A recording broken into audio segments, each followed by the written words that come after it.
How do I look? Fine, I believe. Hold on, let me finish this. My dad suggested that I don't start out holding a drink. Why not? Who's gonna care? So you just chug it. Him, apparently. What did he give a reason why? He thought it would, I guess, look more professional. Who cares? This is Neurokino Productions. Since when do we give a single fuck about professional? Exactly. We make a bestiality joke in every Tubi trash. You're dressed very professionally though, Trent. I'll give you that. We will never explain the suits. Nope. Anyway, that was quite a beginning. Welcome to Unpolished Gems. This is a show where we talk about movies that we believe are underappreciated. So we watched Clouds of Sils Maria, which was one of my suggestions. Yes. It is a drama film from 2014 starring, Juliette Binoche and Kristen Stewart, and also Chloe Grace Moretz in a smaller role. So first of all, I'm curious to see what did you guys think of this? Hello, I'm Trent. Hi, Trent. I'm Trent. You can catch me on RegZoom727. I'm sorry. All good. You guys can plug your channels. I forgot about plugs. You guys can totally plug your channels. I should have given you a chance. Sorry about that. Yes, and I'm Darren Logue, and I like reading and playing video games, and I like making videos. And you can also follow my YouTube channel, youtube.com/Darren Logue, because I was able to reserve my real name as a YouTube handle. I'm gonna move the camera back a little bit. Are you serious? Yeah. That's awesome. What did you guys think? I'm curious. Well, I'm gonna be honest. It wasn't the easiest movie to follow. I might have to watch it again. Okay, that's fair. And interestingly, this is the second film we've talked about where Kristen Stewart has played a role in it. That's true. Yeah. I know it's not in a row, The Double but Kansas still. City. Yeah, the other one being another one of my suggestions, actually. Certain Women. Oh, I thought it was The Devil Comes to Kansas City. No, she's too good for something like Devil Comes to Kansas City. All right. Any further thoughts? Trent, what did you think? Good. Okay. Can you elaborate? Movie good. I think that's the best we're gonna get out of him. The thing is, it was like I knew what they were getting at as soon as I saw, as soon as I heard the plot of the play. I knew what they were of the play that's in the plot. I knew what they were getting at, 100%, with the plot. We should maybe describe the plot a little bit too. Yes, please. So let me grab my new fidget toy I got for Christmas. Yeah, just so you know, audience, there is a plot. So, Juliette Binoche plays this actress named Maria Enders, and Kristen Stewart plays her publicist and friend named Val. And I looked it up. Her name is Valentine. Oh, I didn't know that that's what that was short for. Interesting. Yeah. Anyway, so in the movie, Maria, the Juliette Binoche character, was famously in a play called Mayora Snake, I think it was, by a playwright named Wilhelm.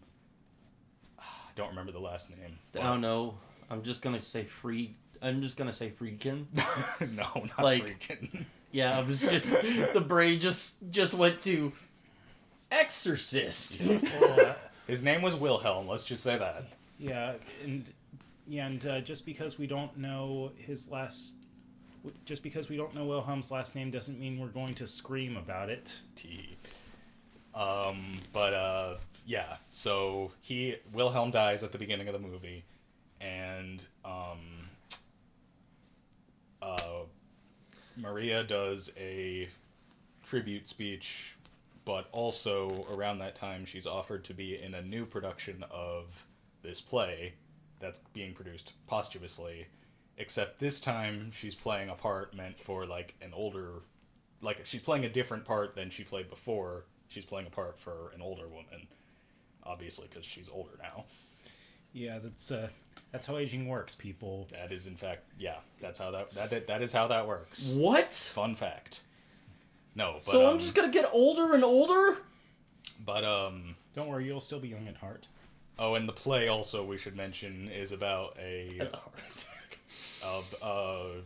workplace lesbian romance between like the older and younger woman. Yes. And before she played the younger woman, Sigrid, and now she's playing the older woman, Helena. And it's kind of a psychological journey of her trying to get into the part and also trying to like get over the grief of losing this Losing her co-star. No, Wilhelm.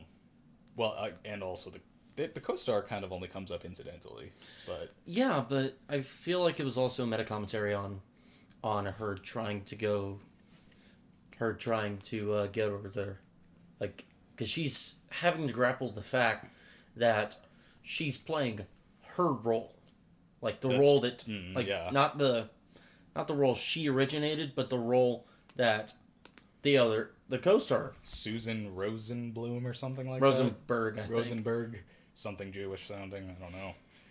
Oy vey, Rainbow. Watch our Rainbow review, everybody. No, but yeah, I think the movie is her coping with a lot of things. Like it's perhaps the loss of her co-star, the loss of the playwright Wilhelm, and even just like the fact that she's getting older and the world is changing and the entertainment industry is changing, because there's a whole lot of stuff in the movie about her, about the publicist Val bringing up celebrities who are younger and supposedly huge, and she's never heard of them, and there's this whole running implication that she's kind of out of touch. And there's that one actress. Chloe Grace Moretz. Yeah, the redhead. Well, she's normally a blonde, but yeah, in this movie she's a redhead sometimes. Well, actually, for most of it, I think. But yeah, her character is Joanne Ellis, I think is the full name, and she's she's if any movie proves gingers don't have souls, it's this one. No, I'm kidding. Mostly. Well, I mean, the character doesn't look like a natural ginger. So. Well, she's no. I mean, Chloe Grace Moretz is. No. It's true. We don't have souls. How do you think I got stuck in the body of a scorpion? Oh yeah. That's Derek, can you move over just a tiny bit? So, but her character is basically a younger actress who's in universe, really famous and up and coming and stuff. And of course, Maria has never heard of her, like I mentioned, and is really, really reluctant about working with her. Not only because she's young and she's only been in superhero movies, ew, but also the fact that she's gotten herself into some scandals and had a drug problem and has gotten DUI arrests and has the image of kind of just being trashy. Mm-hmm. Yeah, and there's even a scene where she's watching said superhero sci-fi movie. Mm-hmm. So yeah, and I think that like as she learns to get to know Joanne and as she learns to like her and appreciate her a little bit more, I think that's kind of a part of her larger character arc where she is, learning to embrace younger actors and working with them, and even some of the movies they've been in that might not be her cup of tea, like superhero movies. Because, like, there's a whole scene that actually made us laugh quite a bit, even though the movie's not a comedy. But the scene after after Maria and Val go to see this superhero movie, they're having a debate about the merits of the character that Joanne plays, and Kristen Stewart is, like, talking about the character arc and the depth of it and everything, and then It's a Marvel movie. and that Maria is, like, just being all dismissive about it and just laughing at her every point, like, oh yeah, okay, depth in a superhero movie, all right, sure, if you say so. But I think, and that's relatively near the beginning of the movie, and I think it's in the midpoint. or either way, it's before her character development is not really done yet at that point. Yes. And I think it's like, just learning to let go of the past and accept that there is merit in the new as well as the old, if that makes sense. Yeah, and learning how to accept change and embrace it, and see what you need to change about yourself. Yeah, that's.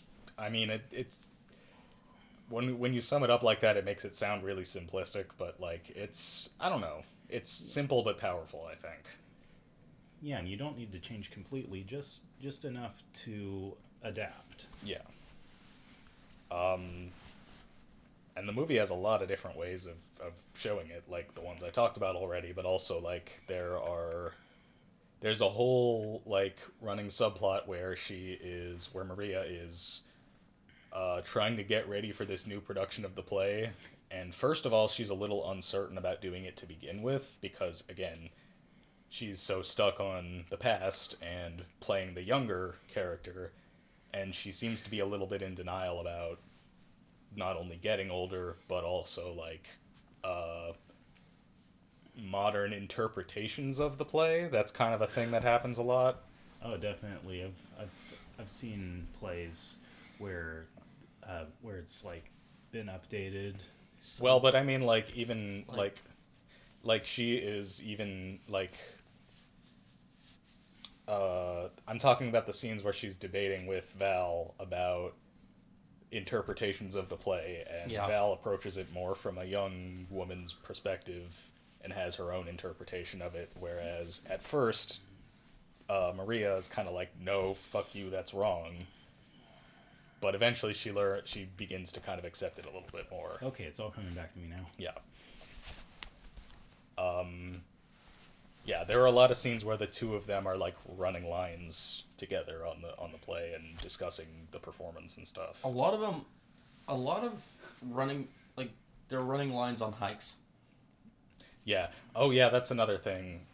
It's called Clouds of Sils Maria because it's in Sils Maria, Switzerland, which I think is in the Alps. Yes. Either way, it's in a very mountainous region, and yeah, they hike a lot in the movie, and I'm not. That's not a complaint. The landscapes are gorgeous. Absolutely. Honestly, I want to go hiking in Switzerland now. Yeah.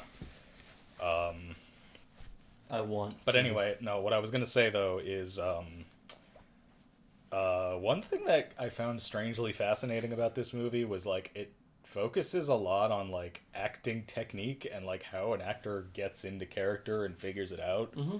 Definitely. Because, like, I don't know, man. As a wannabe aspiring filmmaker, it's like I feel like I don't know shit about acting, and I really should know more about it. Like, I have acted a little, but I'm not really any good at it. And it's like hearing actors talk about how they get into character, like, fascinates me, just because it's like I feel like, I don't know, I kind of need to understand it a little bit better if I want to be a halfway decent director, if that makes sense. Mm-hmm. Like, well, I mean, if you ever find out about any acting classes anywhere, do you think you could let me know? I mean, like, I have taken acting classes, and I'm not sure how much they actually helped. It's not the office. It's not the office improv classes. Yeah. That's a deep reference. I get the reference. Trying to think what else, because I know I had more to say. it's... I gotta also say something about, like, the tension I felt between Val and Maria. Mm-hmm. Yeah, I think that... I think it was... like, whenever I saw what was happening, like, they're reading lines, I realized, Yeah. Okay. It's parallel. It's a parallel. It's a parallel with the play. Yeah. Within the movie, I think. Mm-hmm. And I think like they never actually end up together. And there's even a scene where Maria insists, "No, I'm straight." But bless you. Bless you. But I think they were kind of trying to imply sexual tension between them, and they were doing so because it kind of mirrors their characters in the play. Oh yes. Between this and the previous movie we saw Kristen Stewart in, Kristen Stewart doesn't really have the best of luck when playing lesbian characters. Oh yeah, that's true. Right, you weren't there for when we reviewed Certain Women. You should watch it; it's good. Anyway, yeah. Or at least watch our review. I'm not gonna lie, this is a dumb reason to enjoy this movie, but I just find Juliette Binoche incredibly attractive. First of all, well, it's not only that though; it's the fact that she also. I just like the way she. Okay, I'm gonna get uncomfortably personal for a second.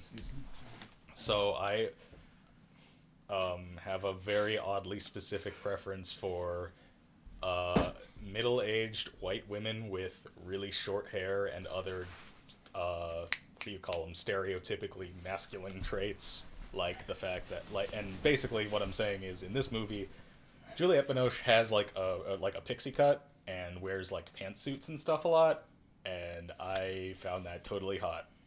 And I know that that doesn't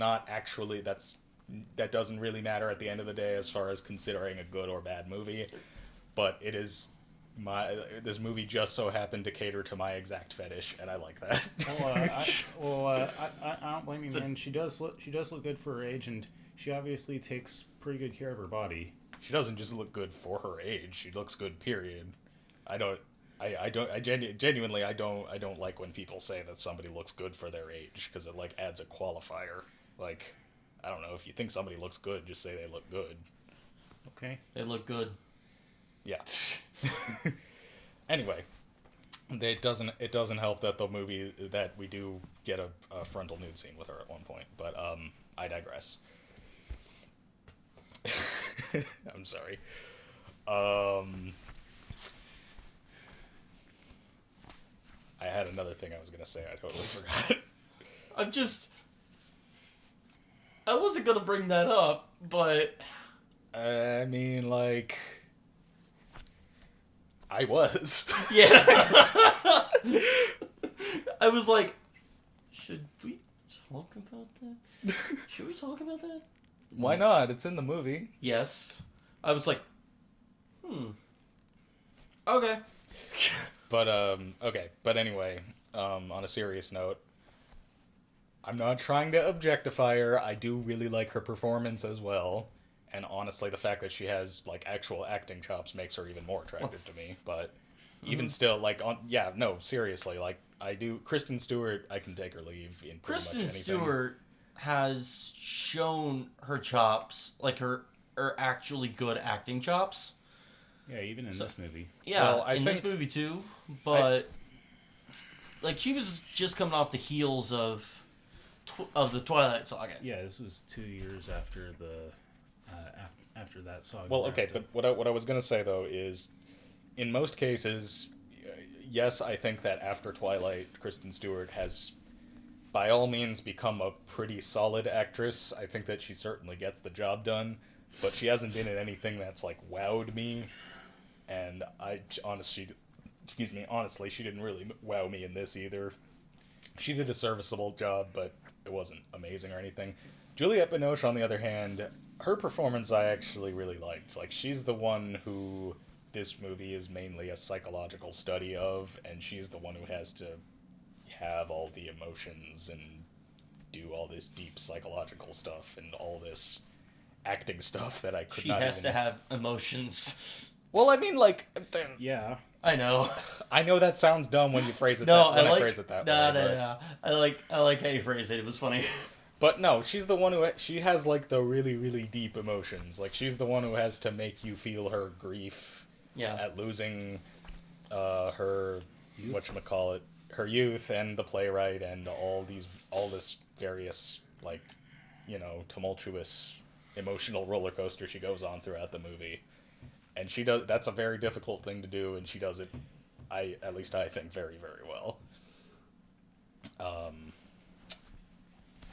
Agreed. And it's fitting. It's a little meta because, like, that's what she's trying. That's literally what she's trying to do in the actual movie is to get into character. So, yeah. I think I like the foil. Like I felt like Binoche and Kristin Stewart were perfect foils of each other. Yeah, they had.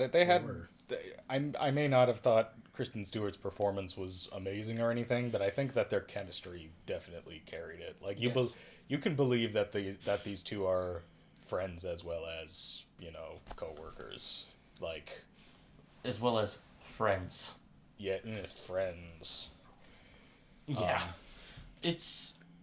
But I mean, they're friends. But instead of like having a relationship that is sexual in nature, it's more emotional. Yeah. In nature. Yeah. It's like I said earlier. Any sexual tension between them is implied more than outright stated. Yeah, it's... Yeah. Because, like, they mentioned that, I already mentioned the scene where Juliette Binoche insists that she's straight, but also, like, she has an ex-husband. They mentioned she's going through a divorce, and they mentioned that Kristen Stewart has a boyfriend. Well, actually, we see him a couple times. He's the photographer guy.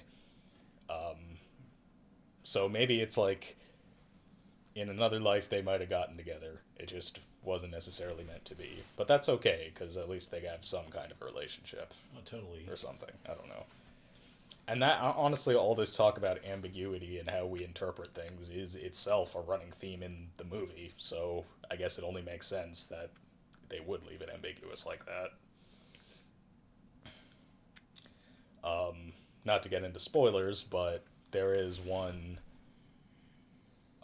point at which the text in the play within the movie very much mirrors the characters in the actual movie, involving Kristen Stewart's character and ambiguity and stuff. And you guys might know... no spoilers, but you guys might know what I'm talking about. I'm talking about near the end. Yeah, I know exactly what you're talking about.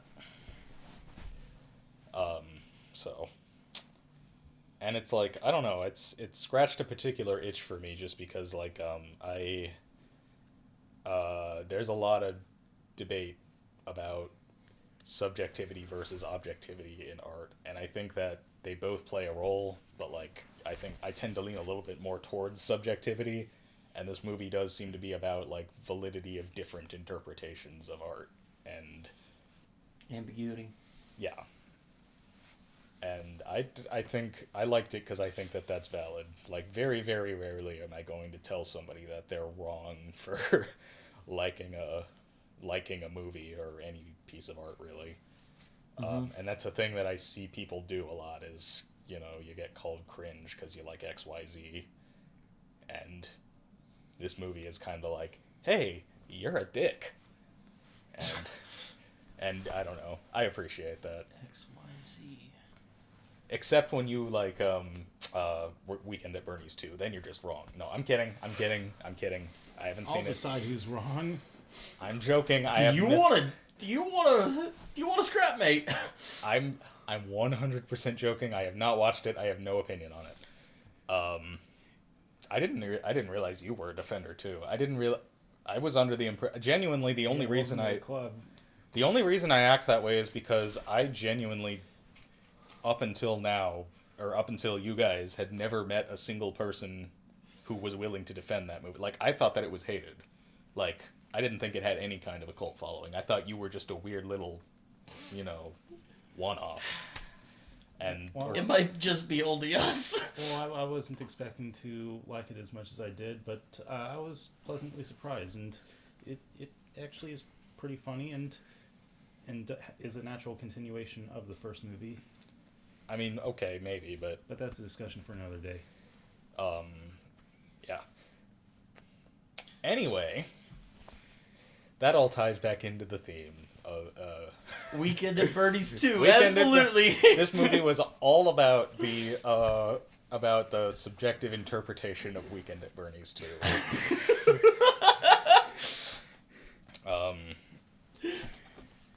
Juliette Binoche was a really good zombie. A really good dead guy. Sorry.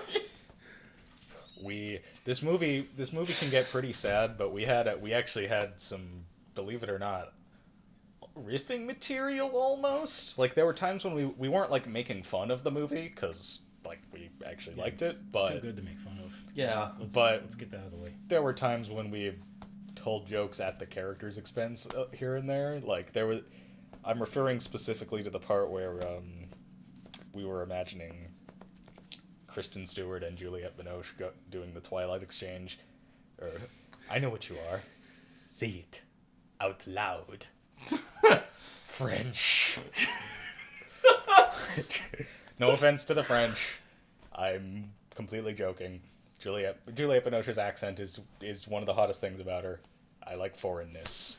That was a weird way of phrasing that, but whatever. Miss Binoche, if you would like to come on to an episode of Tubi Trash. If you're watching this, of course. This movie is not good. I will make a bestiality joke. This is probably completely weird for anybody who hasn't watched our other videos. But This is... Yeah. if so, go watch our other videos. It will become only slightly less weird. Anyway. This is when you get 3 Neurokino members to talk about a depressing art film, inevitably it will lead to bestiality jokes. And also, it'll lead to bestiality jokes and Weekend at Bernie's 2. This channel has developed a unique culture. We'll just say that. Well, it's what happens when you get 3 guys in their 20s to watch a movie together. Yeah. Yes. Specifically these 3 guys in their 20s, because I think our sense of humor in particular is rather unique. Yeah. We're getting completely derailed. Let's get back on track then. Yeah. I want to stress, I do really, really like this movie. It's a really good movie. I'm not gonna even hold it. Wait, what? I'm not gonna even hold you. What? What's the...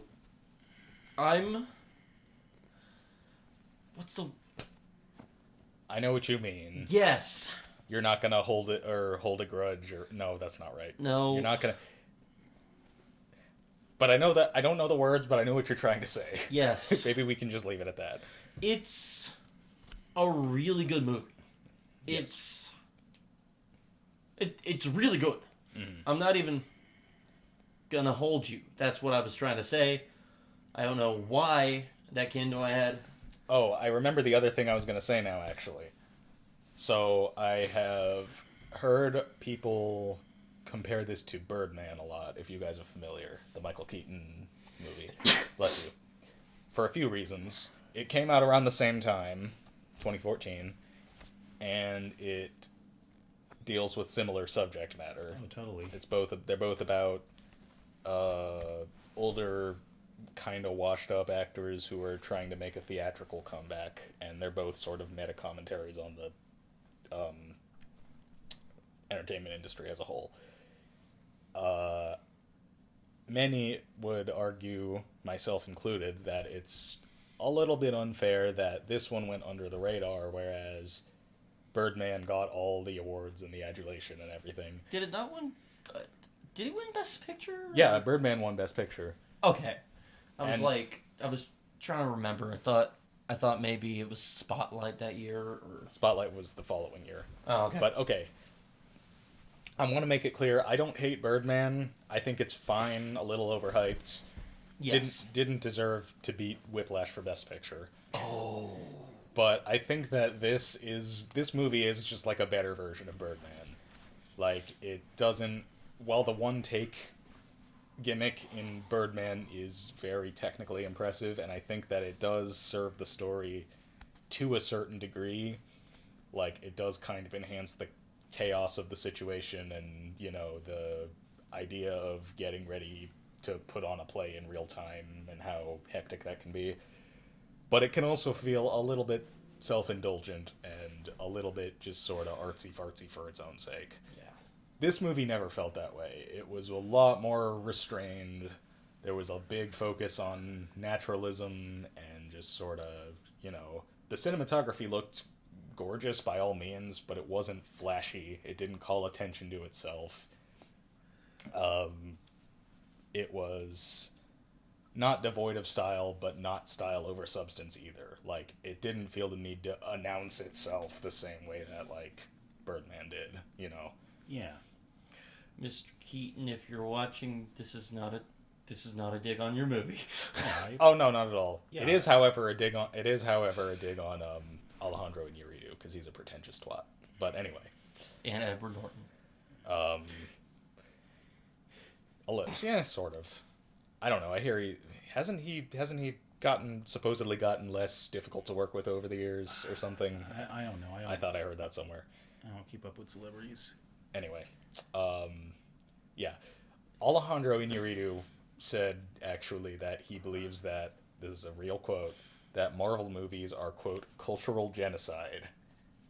And you can kind of tell a little bit watching Birdman that it was made by somebody who thinks that Marvel movies are cultural genocide. This movie similarly talks about the Marvel craze of the time, of the mid-2010s, when it was huge. And it does it in a way that feels a lot less, like, contemptuous, you know? Like, I already talked about the scene where Juliette Binoche laughs off Kristen Stewart's analysis of this superhero movie, but I think that is her character at that point, when she's still basically dismissive of anything new in entertainment and in life at all. But I think by the end, it's never explicitly stated, but by the end, I think she might have a little bit of a greater appreciation for it, just because of the direction her character arc goes in. Yeah. There is not a scene where she goes, "Oh fuck yeah, I love what was it again? Nemesis or something? I don't know. I don't remember the name of it. Yeah, it was Nemesis. Yeah. Yeah. That would have been funny if she was like that. Oh yeah, Nemesis. I love le Marvel movie. Get to the chopper. That's not even the right. That's not even the same accent. That's Austrian, not French. Yeah. I thought it was German. No, Schwarzenegger's Austrian. Yeah, he's Austrian. Alrighty. Good eye, mate. Why Australian? Oh, Because why not? oh wait, Austrian. Oh, Austrian. No, but I was gonna say my Juliette Binoche impression. Cultural insensitivity. My Juliette Binoche impression is less of a Juliette Binoche impression and more just kind of like stereotypical French accent, including like aspects of that accent that she really kind of doesn't have. Like, she doesn't go. I remember in the movie, what was that scene? You guys thought that it looked like she was drinking a Sprite, even though she was actually just drinking a water bottle with a green label. Yes. And then you referenced that "Want a Sprite Cranberry" meme from a couple of years ago. And then I said, Kristin, do you want a Sprite Cranberry? which like she doesn't say how you say. She doesn't. I don't know. Maybe she called Kristin Kristin on the set of the movie, but I doubt it. But if I do say so myself, my Kristen Stewart impression is pretty spot on. Cause what I did, no, the way it was, would you like a Sprite cranberry? No, thanks, Juliette. I think I'm good. End scene. No, I'm good. No, she talks faster than that. Like you gotta. I'm good. You gotta talk in a little bit more of a staccato, like that. It's a whole thing. You can, like I said, I'm a shitty actor. I love this group because I never know what's going to happen. I feel like we're not doing a great job at selling this movie. This movie is really good. It is really good. If you are not really into slow-paced character dramas, this probably won't be your thing. But if you are, definitely give it a watch. Yes, totally. Yeah, it's free on Tubi. Oh yeah, it is. Yeah, we watched it on Tubi, proving that not everything on Tubi is trash. Yes. Watch Tubi trash. Watch Tubi trash. Watch Tubi trash, Dan. Watch Tubi trash. What? Just everyone look into the camera at the same time. Watch Tubi trash. Yep. Watch Tubi. Yeah, watch Tubi trash before more of our episodes get blocked. Oh yeah, that's been a thing that's been happening, which is just wonderful. Don't misunderstand me. We love our YouTube overlords. Our videos getting blocked is completely justified because we stole from those benevolent corporations that own our souls. The asylum. Anyway, this is the most derailed episode of Unpolished Gems ever. This movie is good. We swear. We're getting distracted because of ADHD, probably. Not because of anything to do with the actual movie. Yeah, because of the movie's pacing or something. The pacing is a bit slow. The pacing is slow, but it works in the movie's favor. I would argue. Yeah. It's a lot more meditative and a lot more, especially again compared to Birdman, which is just manic and all over the place. Not that that's automatically a bad thing. I just kind of like this approach a little bit better. Do you guys have any more to say? Because I think I want to wrap up. No, I don't. I got nothing. All right, so if I can be serious for a second and actually recommend this movie and talk about who I actually think would enjoy it, it's got a lot of very good acting. It's very naturalistic. The actors mostly act realistically. That's very difficult to do, a lot harder than people would think. And it's very honest and very raw in its character development, especially Juliette Binoche's character, who the movie is kind of a character study of. It's also sort of a meta-commentary on the entertainment industry, as well as a metaphor for accepting change and getting older and embracing new innovations as opposed to clinging to the past. And I think that that's probably more relevant than ever now that we're in a time when everybody's obsessed with nostalgia. Yeah.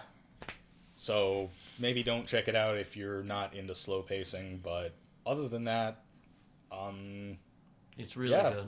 Definitely check this one out. This is an underappreciated movie that I think was unfortunately overshadowed by Birdman, which had a similar premise.